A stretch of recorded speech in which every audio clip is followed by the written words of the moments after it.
If global markets can no longer be trusted, how does a country keep its gas tanks full? In 2017, Mexicans waited in miles-long lines for gas, despite sitting on massive national oil reserves.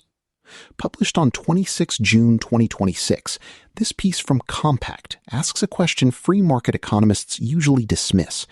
Why build expensive domestic refineries when buying foreign oil is cheaper? The answer has everything to do with fragile supply lines and sudden price shocks. Mexico's stubborn push for energy independence offers a concrete preview of how nations are adapting to survive the end of peak globalization. Written by Germán S. Díaz del Castillo in Compact, narrated for Arva. In early 2017, an expected hike in gas prices in Mexico, or gasolinazo as it was informally known, caused a mass panic that resulted in fuel hoarding, with people lining up for hours to fill up their tanks.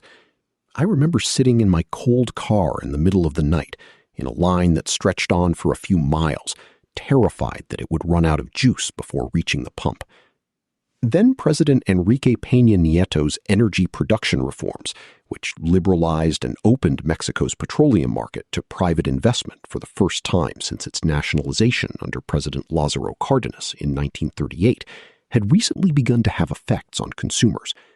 Many Mexicans experienced the prospect of an oil price shock for the first time in their lives. Ordinary citizens and political figures alike, including opposition leader and future president Andrés Manuel López Obrador, AMLO, were baffled by the crisis.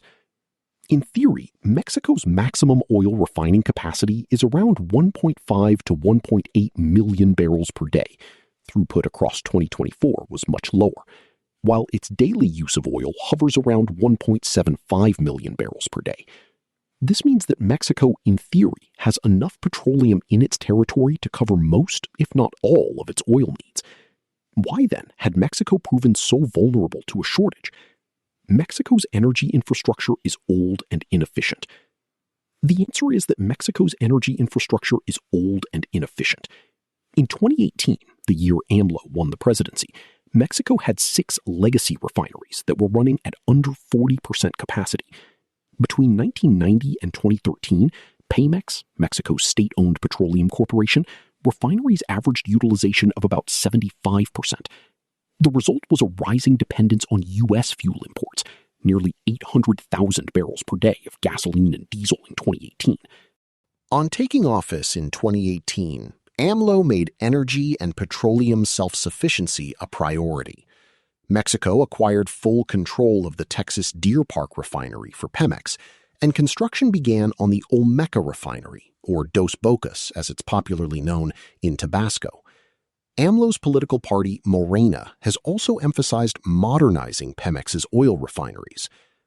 The fourth transformation of Mexico, the National Renewal Project spearheaded by AMLO and his successor, President Claudia Sheinbaum, is making real progress toward energy independence.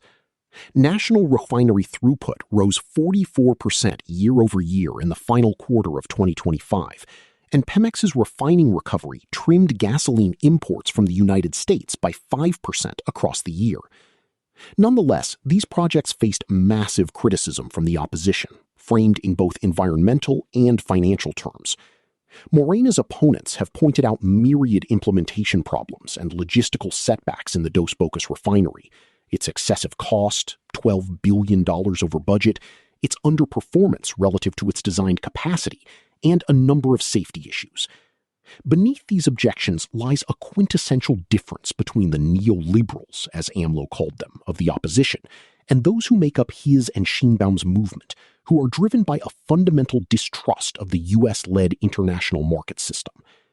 When President Carlos Salinas de Gortari signed the North American Free Trade Agreement, NAFTA, in 1992, a new era of commerce and growth began for the Mexican economy. Much of the newly generated wealth relied on the opening up of trade with the United States and Canada. Mexican economists, especially those coming from ITAM, a university whose students played a key role in Mexico's economic liberalization, extolled free market principles and hailed the growth that came from opening the economy to more imports. Why should Mexico pursue self-reliance when the Mexican market can reliably buy cheap foreign oil? If the gasolinazo of 2017 provided an initial impetus for AMLO's pursuit of domestic production, recent events have further vindicated his approach. When the Iranians closed the Strait of Hormuz in retaliation for U.S. military action, oil prices skyrocketed worldwide by around 40%. To keep prices down in Mexico, Sheinbaum was forced to make a fiscal intervention. Critics of Morena's inclination toward self-reliance lost their footing. AMLO was correct to intuit that the systems of global commerce that determine oil prices are more fragile than the neoliberals would have you believe. A decade ago, he could sense that the era of American unipolarity, with the stability and growth that it brought, was coming to an end. Countries like Mexico would need to prepare to defend and pursue their economic interests. Although negotiations between Washington and Tehran have brought oil prices down, Americans can expect their trading partners to continue to pursue self-reliance, whether it be for energy or other basic goods. Claudia Sheinbaum is not alone in pursuing energy independence. Indonesia's Prabowo administration has also pursued a self-sufficiency agenda amid global uncertainty. Nigeria, long a crude exporter that imported its own fuel, became a net gasoline exporter in early 2026. World leaders have followed AMLO in recognizing that the peak era of globalized markets is over. For good or ill, they'll now adapt to survive.